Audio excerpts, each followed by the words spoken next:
So I want everyone to, as you have questions as we go along, to not hold your questions. Go ahead and ask them in case you forget them. And probably the questions you have are the same questions that other people are going to have. So I want to cover the things that are important and issues in your life. So feel free just to interrupt, and we'll talk about what's kind of going on in your kids' lives. So I should first just make sure, is there anyone who doesn't know who common sense is in the room? Everyone does? Okay, good. All right, then I won't give you a lot of background on us. Let's see. I do want to show you, let me just, there we go, okay. I want to show another short little video, similar to the one that the kids watched, but this one, actually, the one that the kids watched was actually on during the Super Bowl. The one that I'm going to show you was not on during the Super Bowl, and it will be on Funny or Die, but I kind of got the impression that we need to talk about the devices at dinner. So we'll just show this quickly, and then we can continue. Oh, it's so nice to all be sitting down together. Who can tell me something they did today? I drew a horsey. Good for you, son. I started smoking. I love you too, sweetheart. I'm selling bongs out of our minivan. I got a tramp stamp. I'm getting implants. I'm dating your brother. Uh-huh. I'm cooking meth in the basement. Great idea, kiddo. That's why you're so popular at school. Okay, you kind of get it. So let me just go back. I'm going to toggle between the deck and our website so that I can explain things as we go along. Okay. Oh, thank you. Perfect. All right, so everyone knows that Common Sense, we have 3 pillars. The Common Sense Media, which most of you are familiar with, we rate 45,000 different pieces of media. So that's a lot. We're constantly adding to that. And we rate it for educational value. We're going to talk about that today. We rate it for violence. We rate it for age appropriateness. And then a new rating that we have that will come out this summer, which is gender equity. So we'll be rating that will just be our films and TV right now for gender equity. So if any of you have seen our ratings, I'll show you in a moment, but they go very in depth. And so, we give an age, but some people, kids always say our ages are 2 years too high. So, you can kind of see what matters to you. So we'll go over that, and I'll show you how that works. The other piece of Common Sense is Common Sense Education, which is our digital literacy and citizenship curriculum. That curriculum is going to be updated and will come out this fall, Digital Citizenship 2.0. And those have games and interactive materials, but that is a K through 12 curriculum. And then also within Common Sense Education, we rate the best digital tools for the classroom, so teachers don't have to go looking for them, and then we help them build a lesson plan around that. Third piece of Common Sense is Common Sense Kids Action, and that's our policy and advocacy. We won't go into a lot of that today, but I will talk about our newest campaign, which you may have heard about, which is the Truth About Tech campaign that has gotten a lot of kind of media attention in the last month.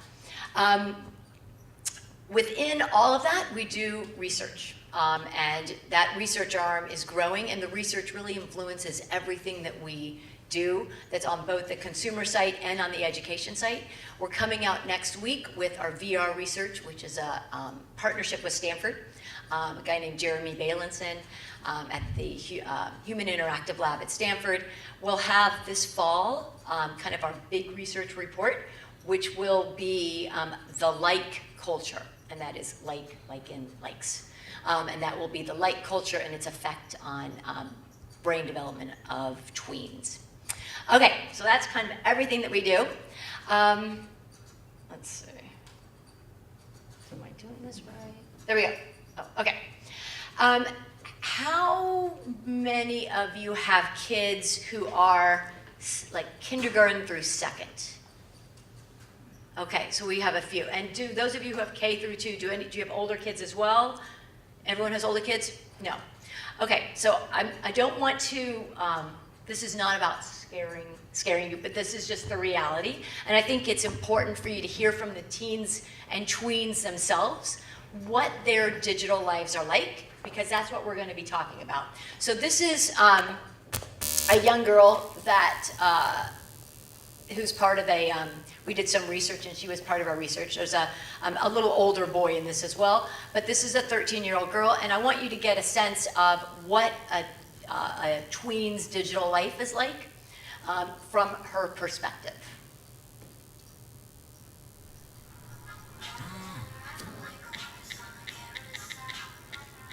My name is Alejandra and I'm 13, and like on a daily basis I go on my phone like in the morning and I'll check my Instagram, Snapchat, Kick, Twitter, Tumblr, Vine, go to school and I come back and I'll go on Netflix and I'll go to my room and I'll listen to like Pandora, Spotify.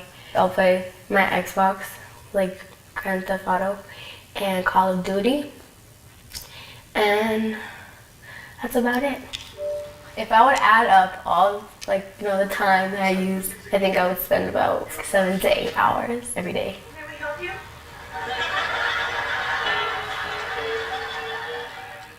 When I'm on social media, I feel like I know what's going on. You know, you do feel a little connected and you know like what people are up to. Like, you know, I'll post pictures or videos. I'll like comment on stuff. I don't think I'm addicted to it, my phone. I think it's kind of a leash though, because you always have to be on it. And you know, when I hear a buzz, I'm like, oh, I have friends. I'm Sasha, I'm 16 years old. Currently I have the Xbox 360, MacBook Pro laptop, the iPad, the old Xbox, a Samsung Galaxy smartphone, and the PlayStation 4. I like to play a lot of different video games on the console, on my PS4 when I get home, and then I just, you know, veg out sometimes and play. I have, you know, first-person shooter like Call of Duty or Battlefield, and we also have a baseball game that I've been playing. I absolutely think that there is an addictive quality to video games. Sometimes I'll just keep going if I really want to level up in a video game. Usually when I do my homework, when I get home, I'll either come in my room, listen to music, or I'll go to the living room and watch TV while I do my homework.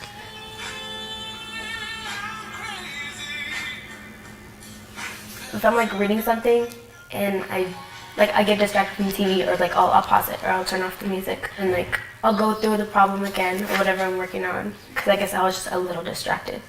If I'm doing my homework on my laptop, I might be also having conversations with my friends or, you know, intermittently checking my phone. Sometimes if I just get too bored of my homework, I might play like Candy Crush or something. When I was younger, I could go much longer without using media, but when I'm in an environment that has a lot of media and all my friends are on media, then I find it hard to kind of resist. It's something that Toby will never understand. All right, so you kind of get the idea there's a lot of mistakes that kids are making. Today, the great thing is that you guys are here right now with younger kids, and we can avoid a lot of those mistakes that teens and kids even 10 years ago have made, and the issues that they're facing that your kids are not going to face, because you're going to put restrictions and rules in place. One of the things that I got from the kids is that they don't bring their devices. A lot of them had devices. They don't bring those devices to the dinner table, but the parents do.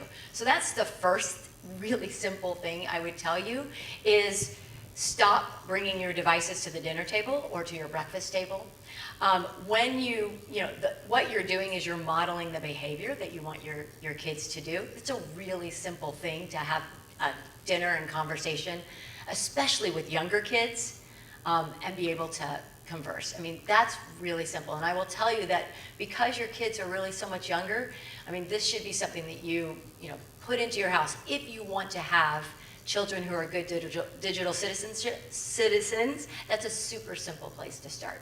So that's like tip one. We'll talk about some of the biggest concerns around the digital media that you're using, but we're also going to talk about the strengths. And so I want to make sure that this is not about the negative uses of technology. It's how it can be used negatively, but technology, is changing our lives for great things, especially in education. I brought some handouts that you can take when you leave that talks about all the great things that technology is doing, social media is doing. So this is not, negative. I don't want anyone to leave with that, but we are going to talk about things that you can do. The main thing that you want to try and find is balance, right? So if your kids are physically healthy, right? Are they going outside? Are they playing every day? Are they connecting socially with family and friends? Engaging and achieving in school, and pursuing interests and hobbies, anything. I love what the kids talked about today, the baseball and the dance. And they're having fun while they're using digital media, then you're fine, right? So one thing that we hear from parents is they have so much guilt, right? Like they have their kids playing something for 2 hours and then everyone feels guilty. You don't need to feel guilty if they're doing these other things, right? So it's all about balance. It's not about not using the technology. It's about using it in line with everything else. So you can just remove the guilt. It's okay if they're playing, if they have to play 2 hours a day, one time, because you've got things to do, it's not going to harm them. It's the continued use of that day after day after day. That's where you get into issues, but not that one time that you're going to, have them use it. Some great things that you can do with your kids when they're using technology that are pretty simple. So the best thing that you can do with young kids is use media together. When you have young ones, it's easier, right? You can kind of set it up. You can read together. You can, use the game together. It gets a little bit harder as they get older, and we completely understand that. And you can't always do it, co-viewing and do it side by side.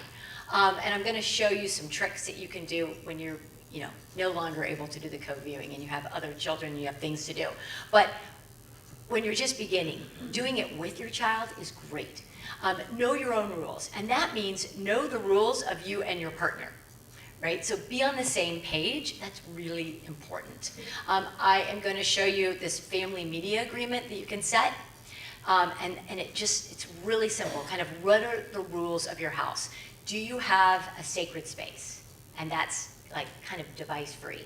It probably shouldn't be the living room that no one ever goes in, right? It should be kind of a room or even a time of day where it's a device free time. And that really will help your kids as they get older, so that they know they can come into this space, you're in that space, and no one's using devices. Maybe it's even a certain carpool, right, when you're in the car.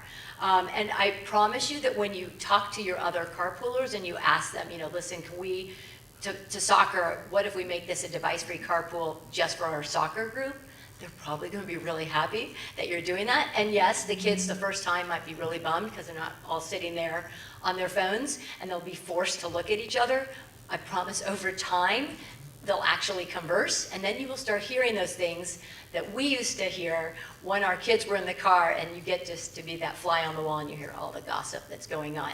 So you want to hear that stuff? So think about carpools, maybe certain carpools that are device-free.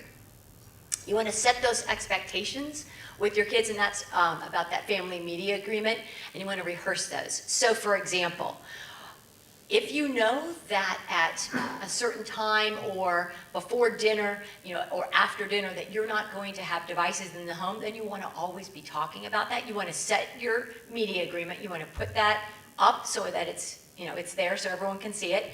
And then you want to say, after you use your Toka game, after you play your Toka game, we're going to put the iPad to sleep. And so, just so that your kid knows what you're going to be doing after dinner, so they can start to think about it. Now, I know that transitions can be really hard. Totally aware of that. Some things that you can do when you want to begin to tone down or turn off your devices. It is better not to use time and say, okay, 10 minutes. It's better to use it by either the game, the level, if there's a level, or if it's the end of a certain program. So the time issue kind of doesn't work as well with games and with devices, because the games aren't made by time.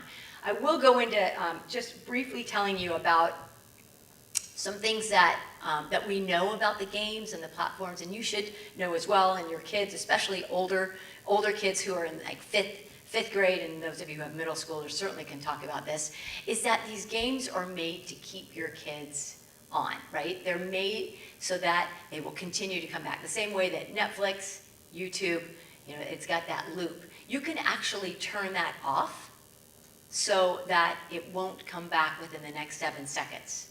So you can turn that off in the device itself so that, when they're watching a Netflix show or a YouTube, it just doesn't continually go on that loop. That can be turned off. But it's important to understand that the games are made to keep you coming back and keep you on.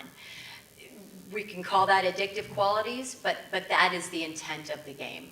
So that is one of the things that we're coming out in our Truth About Tech campaign that we've been kind of campaigning around, that for kids specifically, that the devices themselves need to have easier controls for parents. And so we're working on that, and we are working with many of the device companies, because it's easier than with the platform companies, to help parents be able to set those limits. Connect media to real life. Talk about commercials. So your kids are just beginning to be looked at as consumers, and they may already notice it, sadly, but within games and especially if they're in multiplayer games or chat rooms, they're going to start to see advertising. So you want to talk to your kids about what is an advertisement and what is real. Those are things that you can even do, in a magazine, but it's important for them to understand that when they're watching YouTube. So there's even YouTube for kids, some of those YouTube for kids videos are like walking advertisements, for Play-Doh or whatever it is. Okay, does anyone have any questions? I'm talking a lot and everyone's very quiet.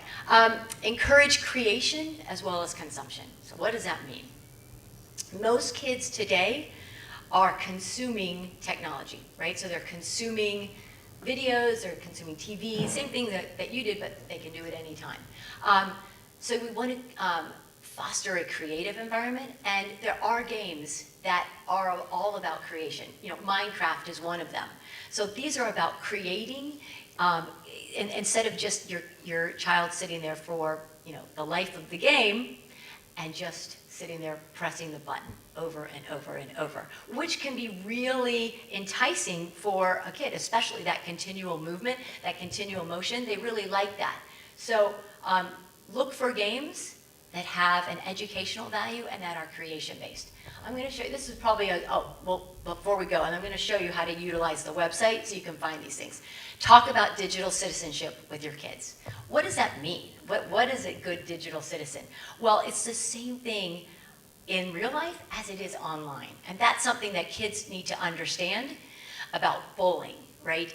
That you don't say mean things. But here's where the nuance comes. Kids don't understand that when they're posting a photo of a birthday party, right, it's all about who's being left out. So now we've got this other issue that kids have to deal with, and that's what they're not included in. And that creates a lot of anxiety. Some kids, it doesn't bother them at all. Some kids, it bothers more. But your kids need to understand that when they're posting something about a party, that can be conceived as mean. And if they do it over and over, that's a form of bullying, right? If they're showing something over and over that they're doing and that nobody else is doing. So your kids need to understand these things. They don't just inherently know.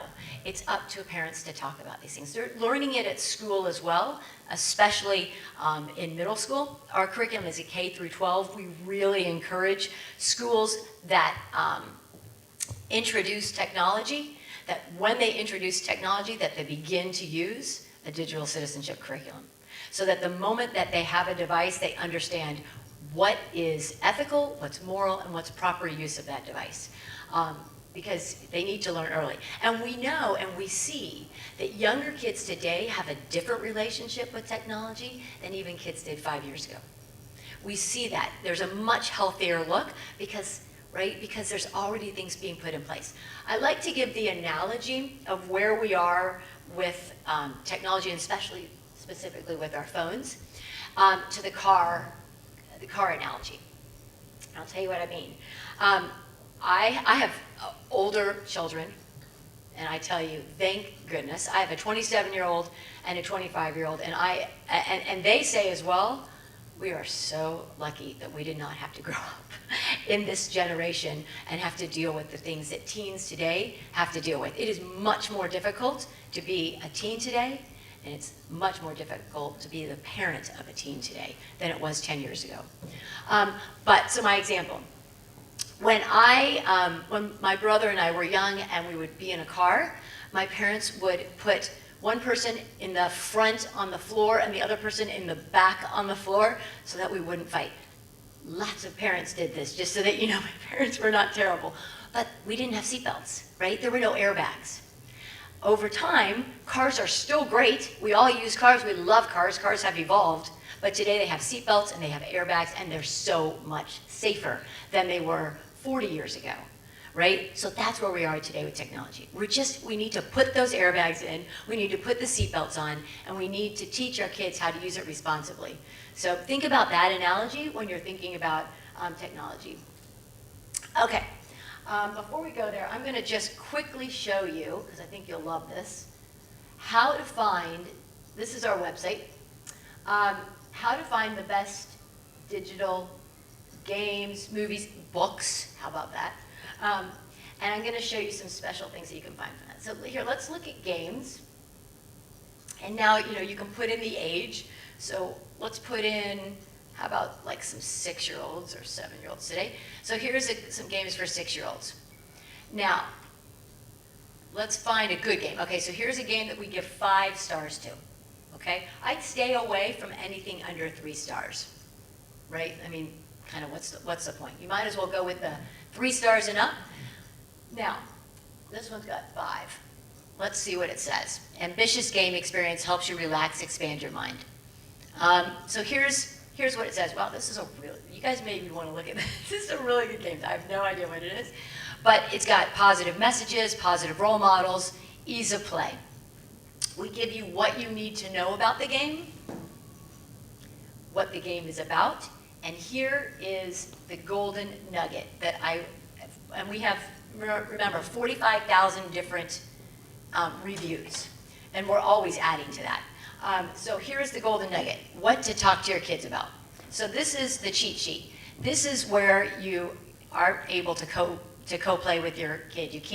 You don't know what the game is, you don't know what the app is that they're using, but you should at least know the name of it, right? And now you can go, and this is what you can talk about at dinner. So we give you the questions, you don't even have to think about it, and now you can sit down, you can have a conversation about that game, app, platform, book, music, whatever it is, and now you can have a conversation with your kids. So you can connect on their level with what they're doing, and we give you all kind of a little cheat sheet, clip notes to do that. So I like to show parents this, because I kind of think it's the golden nugget, and it's at the bottom, and you don't always find it.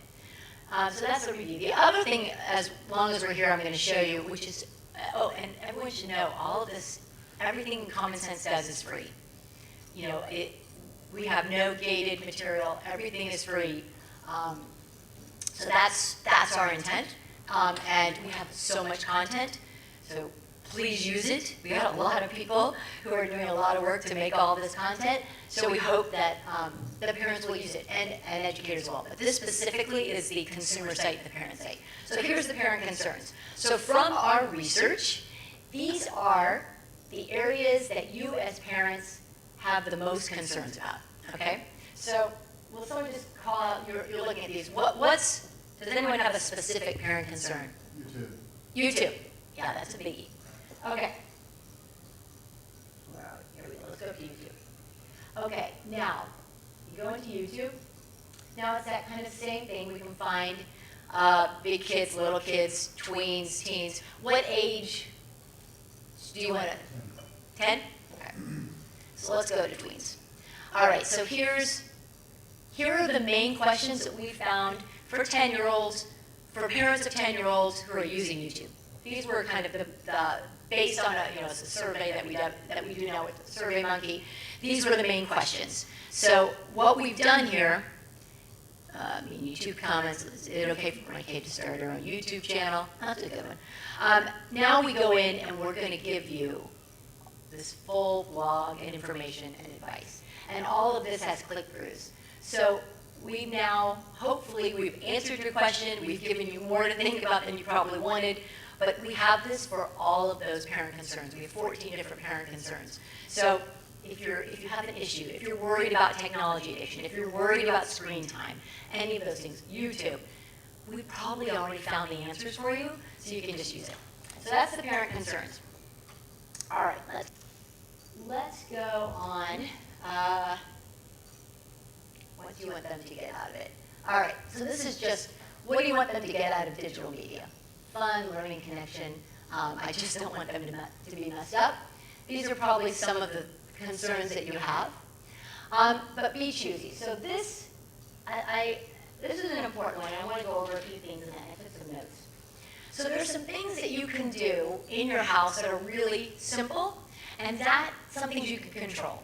So one of the things that you can control is background sound. So those of you who have your TV on when you're cooking dinner or just when you have that TV on in the background, your kids are less apt to be able to connect and have a conversation with you with background noise. So that's something that we found. So that's an easy thing you can do. Just turn off that background noise when you're going to be having, I'm not saying turn it off as you're making dinner, but if you're going to be talking to your kids, turn off the background noise. The other thing that you can do is when you're picking a game, think about the appropriateness for your kid. So you may want your kid to, we'll give the example of the adorable girl who is a ballerina. You may want your child to be a ballerina, and you may want to buy them a game about being a ballerina, but you have to really think, because only you know your kids the best, is that really what your child wants, or would your child prefer to look at baseball videos, right? So think about those things. I know it sounds so easy and basic, but sometimes we forget and we pick what we want our kids to become. And when they're playing media, they're more apt to play great games that they have an interest in. There's an interest obviously may change as they go on and get older, but pick something that they have an interest in, especially if you want them to play something educational, then they're more apt to play it. The other thing is privacy and safety. So I brought some handouts that I'd love for you to take home, but one of them is, are any kids here, any of your kids on Facebook? Anyone? You got one on Facebook? How old? 16. Oh, okay, so that's fine. So does everyone know that, well, most 16-year-olds actually aren't on Facebook. So they must be on Facebook to talk to grandma or to talk to you. But they're really using Instagram or Snapchat. Yeah, so everyone knows that no kids are on Facebook. It's so old, and for old people. But so kids today are using Instagram, Snapchat. There's some other ones, Saraha, TBH. So they use different apps. But and the age that kids are supposed to be when they go onto any platform or app is 13. And that is not a random age. So the reason that you don't want your kids to go on these platforms before they're 13 is because of something called the Coppola Law. And what that means is it is legal for all companies to market to kids who are on the platform who say that they're 13. So to get on the platform, the kids have to sign something that says they're 13. And now it's legal to take their photos, take their information, and also market to them. So the same way that you have on the right side the scrolls, if you've looked up something and then you continually can't get rid of those ads that are coming, that will happen to your kids, and it's legal if they say they're 13. So just something to be aware of. A lot of kids go on younger, but that is why the age is said to be 13. So I want to talk a little bit about privacy. So what we've seen is kids who have been on Facebook, Instagram, a lot of times there are little fun games. They look like games, but they're kind of personality tests, and the kids will take these personality tests. So you want to make sure that you talk to your kids about those fun games and personality tests that they're asking them to take, right? Because that is about mining their data. So they're collecting all of that information, they're getting all of that data, and now they can actually target, right, what your kids are doing. But why would a kid understand that? Because it looks like a really fun game because they're asking them all about their own personalities. So these are things that are important for you to be able to talk to your kids about. And if your kids are on a platform, hopefully you're on that platform too. That doesn't mean you have to know how to use it really well. Certainly if your kids are on something like Snapchat, which none of your kids are on, but Snapchat is something that it's hard to follow your kids on it because they can kind of pick who they want to talk to, whereas Instagram and Facebook, you can kind of follow them. You should still know how to use the platform, right? You should know what it is so that you can talk to them. Because one of the things that we hear from kids in the past, and I don't think it's as much today as it was even 2 years ago, and that is when something happens, online, and I promise you, something always happens online. Your kid it will not happen to your kid. And we asked them, who do they go to when stuff happens? About 3/4 of them said their tech director or their homeroom teacher.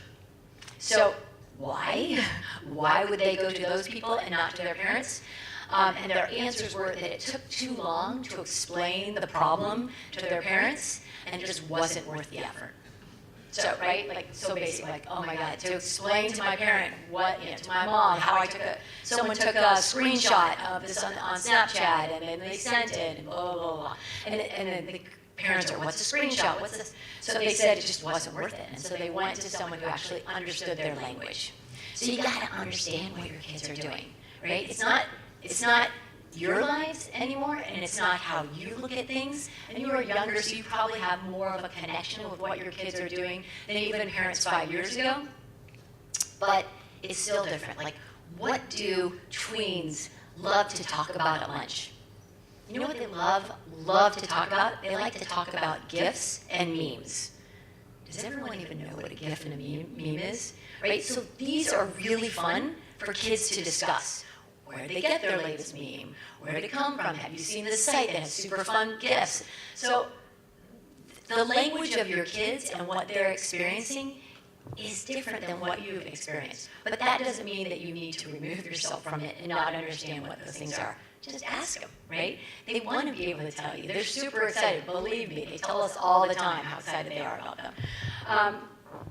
The other thing that you should think about when you're choosing the app, any game or any app, is the educational value. And we'll give you that in our review, but why pick one that doesn't have any educational value? You might as well pick something that does. And you can control it much more at this age than you can when they get older.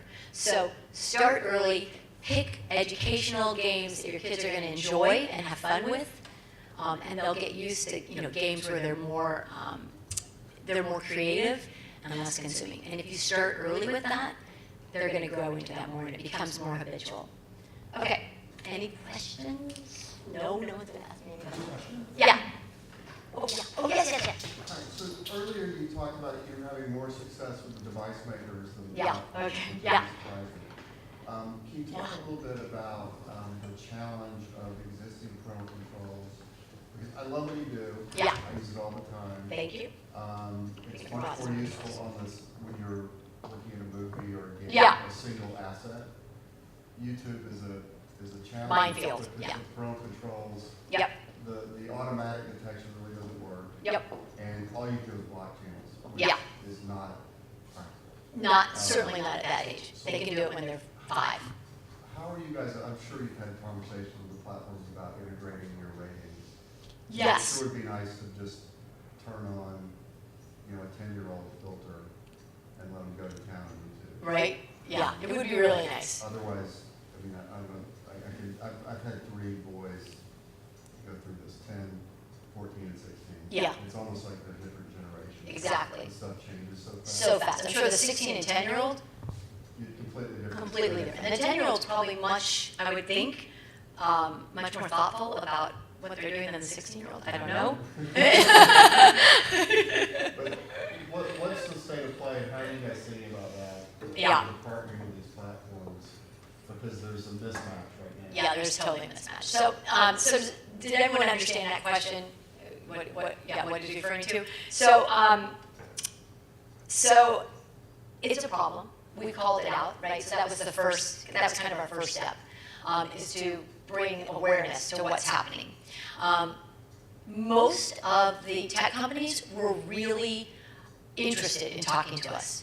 And we met with a lot of them, and we told them our issues and what we think they can do and how they can help. And our focus is kids, right? So it's hard for them to be combative with us when we're talking about what they're doing to kids and the addictive qualities that they're creating in a whole new generation of kids.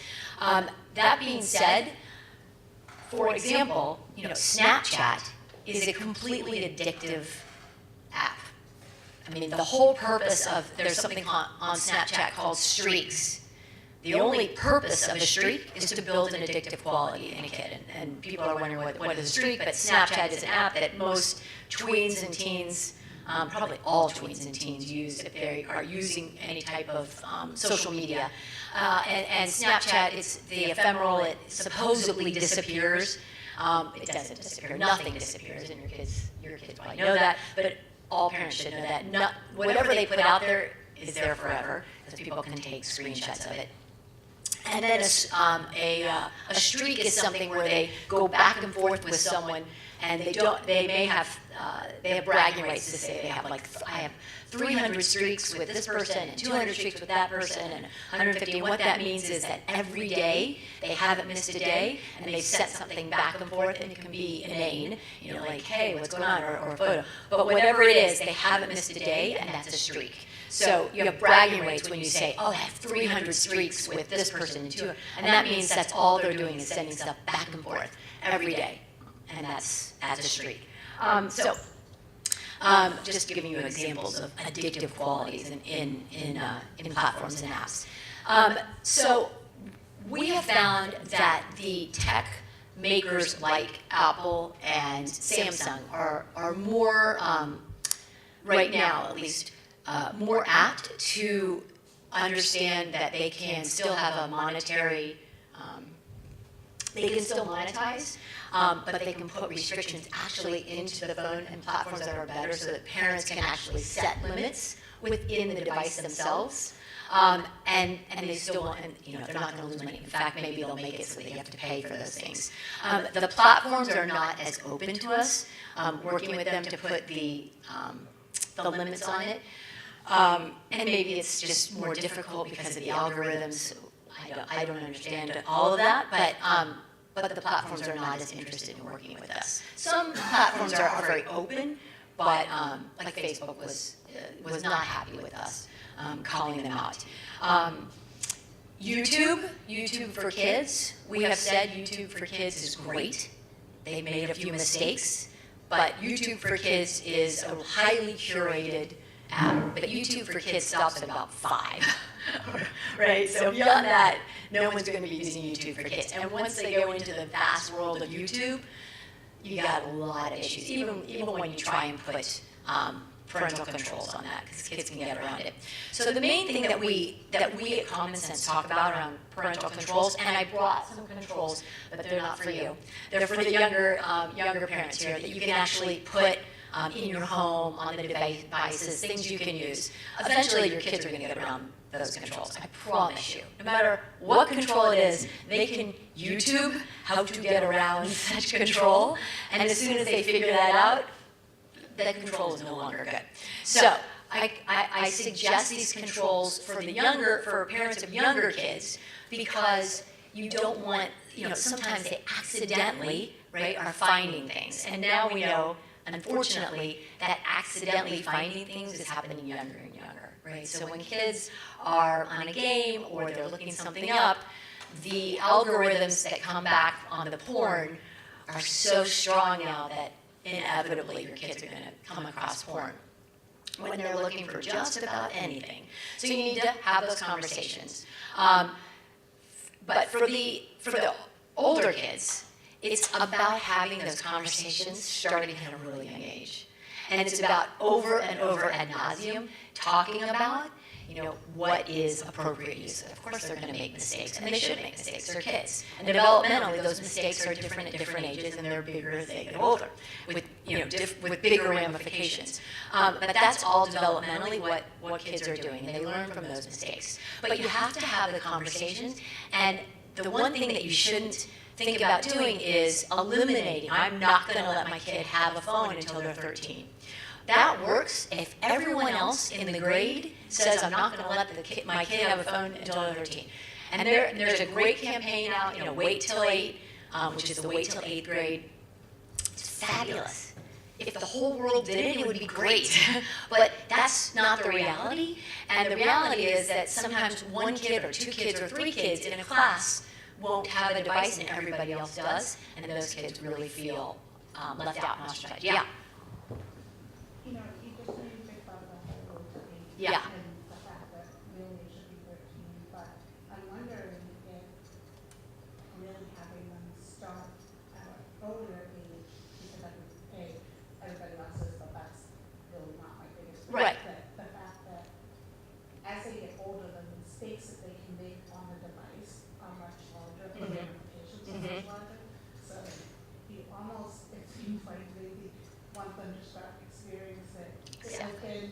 When it, Exactly. so that those mistakes can start happening younger, they can understand, there was a consequence of this, so that when they get to 13 in the teen world and dealing with all sorts of other things and pressures, that maybe they have a little more understanding. Self-control and Exactly. understanding of the consequences in a real way. That's exactly right. There was a consequence because they experienced it. That is true, and because you've told them, right? So giving them the ability to have the self-control in a controlled way when they're young, and each year having more responsibility, that's how kids are going to learn better than really waiting and not giving them any, and then handing them the device when they're 12.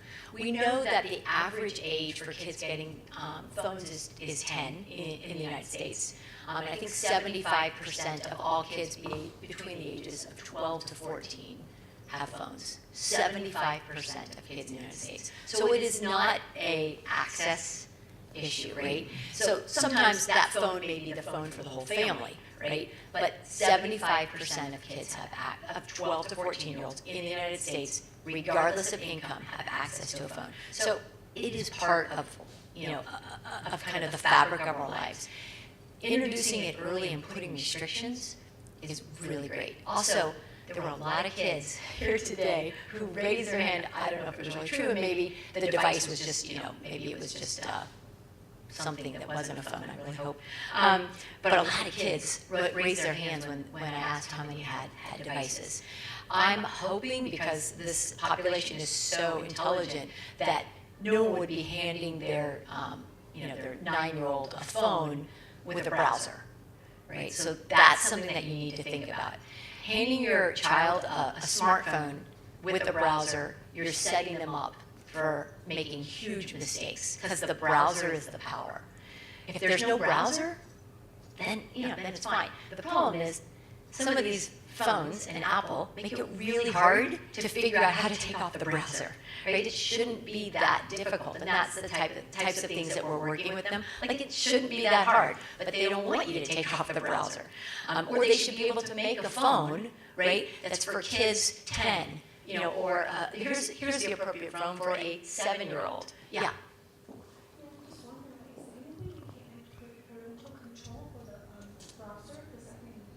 Yeah. Absolutely. Yeah. So there are. It's huge. So there are things that you can, and I brought them over there so you can take them. There are parental controls, especially for the younger ones, that you can put on the browser. And those are things like Disney Circle. They have one, and those are really good controls for the younger kids. But they're not going to work for any kid as they get older, especially kids from here who are highly, educated and are going to figure out how to get around those controls. So you want to talk to them about what's appropriate and what's not. And again, don't hand your your young child a smartphone. They can have phones that have access to numbers and you can text. But the browser, again, is where you get in trouble. And I'm going to give you an example so you understand. A couple years ago, a school called us, one of our partner schools like Phillips Brooks, because 3 kindergarten mothers had gone out to breakfast, and they were sitting there and they brought their 3 little boys and I think 1 sister, and someone must have given the kid a phone, which it happens. It's not that big a deal. And they were trying to obviously keep them occupied while they were having coffee. And it was at the beginning of the year. I remember very clearly. And the kids didn't know how to text on the phone. They couldn't figure that out, but they knew how to use Siri, right? So maybe this was 3 years ago. So that one of the kids asked Siri, "How do I tie up my sister?" Right? So, his sister was probably bothering them. And you can imagine the images that flooded, and the kids, were looking at all the images of how to tie up my sister. So then, of course, the parents, this didn't happen at school, the parents told the school, what do we do? And then the school called us. So schools also are being asked to do so much more than just teach, right? Because there's no differential between that home school connection anymore. It's all just one highway that the kids are on all the time. So anyway, that's just an example of where you shouldn't have the browser on the phone. Yeah. A little bit more of a question. So, I have a 5th grade to visit Tweens going middle school next year. So we didn't start early from the school to come up with media. It's been controlled really well. And looks good. But now it's facing the open the gates of this tween world. Yes. I'm more concerned that I've seen from my friends, and it's we can communicate and we can control, but when we involve with peers, like Right. friends, they're all gonna have a phone. Yes. They're all gonna have a different apps and different things, and he's gonna start to ask why I cannot have it, why Right. can I have it, and what would be the best approach? Because I didn't hear it from my friends said to the son like, oh, your friend is jumping out the bridge, you're gonna jump out the bridge. It was pretty harsh. Right. I would like to know a little bit more, better approach Language to use. to 12 years old boy Yeah. to why you cannot have it. Because every time it has different values. Absolutely. So I'm sure it's going to be more when you go to middle school. So Yes. I would like to, because other information I can find from your website, which is good at, very easy to figure it out, but I don't know how to approach my son, because we still don't believe that he can have that certain, platform, chess, or whatever. What is the best approach to the kids to say, you can, even though your friends have it, we not agree with it? Yes. What would be the best? So what we found is the best way to talk about what apps they're going to download onto their phone, and it is a great idea for parents to know what apps are on your kids' phones. The first thing, and boys, it's going to be more games, right? It's going to be more game-based than it is probably social media. That just tends to be, in a generalization, boys are geared more to games. But there are, chat rooms and games, right? So they still have interaction. Girls, it's more social media. So you can talk about that, the social media thing, that you have to be 13. Could be a problem, they may say everyone else has it. But setting the media agreement, and I will show you again what a media agreement is with your kid, and giving them, say, next year, this year we're going to start with whichever one you've looked at and you think it's okay. No app they should have on their phone should be anonymous. Should have the anonymous use. Does everyone know what that means? So a lot of apps are anonymous apps, and that means, and some of them are ones that are used by a lot of tweens, and one of them is called TBH, to be honest, and the other one is called Saraha. They all are cyclical, and they all go through the sites, and in a couple months will be other ones, and there are probably already other ones that I don't know about. But those are actually apps where people can give anonymous comments without having to put a face to it or a name. We know that any use of anonymous apps is a place where there's going to be bullying. I mean, all of our evidence shows that, and it's just, it's inevitable. So you want to say, first of all, you're not going to download any app that has an anonymous feature where you're not going to know, or you aren't going to have to say who you are when you're talking to someone. So that's an easy one. We forbid anonymous apps, and you'll be saving your kid a lot of anxiety. The other thing that you have to do is you definitely need to read about the app, right? And then read it together. And what we have found is that kids are much more responsive to you when you put the controls in for them. So they have to make that decision. And does your older one have a sibling? Just an only child. Because sometimes what we say is, would you let your brother or sister or cousin use this? Do you think it's appropriate for them? But a lot of times what we've seen is asking kids, what age do you think this is appropriate for? They're going to tell you, well, I think maybe 12. Okay, maybe, like they actually get it, but they don't always, they still want it. So talk about what age that is, what do they think it's appropriate for, and then look at the age restrictions on it. Yeah, so that, well, and that could be a problem. Games that you can, some things that you can do is restrict any first-person shooter games, right? A lot of those friends may have them, and a lot of your friends may have Call of Duty. But in our home, right, we forbid first-person shooter games, and that's just our rule. So there's things that you can do. You cannot restrict all of it, right? That, you're gonna, yeah. Exactly. And that's part of that media agreement. And then every year, they get more responsibility, right? So next year, you're not going to be able to go on Instagram this year, but next year you get to go on Instagram. And let's talk about, what we do on Instagram. Or next year, they get to play this game, because even though the game says 14, I think that you're okay to play it at 12. So you can look at those things. And that's the other thing that the games will show you, is some people don't like violence, some people don't like bad language. Sometimes a game may be for a 14-year-old because it has a lot of bad language. That may not be that big a deal to you because it still has educational value. They just use, bad language. So you can say, okay, well, I see this has bad language, but you know what? I like that it's creative. I like that you're building another world. You can use this when you're 12. So I think the message is that you have to do your research, and you have to look into a lot of these things before your kids do it, which is, believe me, I know, a pain. And I hear from parents, I heard from a parent recently when I was giving a talk, and she said, you know what, I just don't have time to do all this, and it's taking up so much of my time, and I'm really busy, and I just can't do it. What do you think we should do? I just don't have time to look. And I felt really bad because my answer was, you have to parent. Like, I can't, you can't get away from this today. And it is harder, and it does take more time, but you gotta be the parent. So, yeah.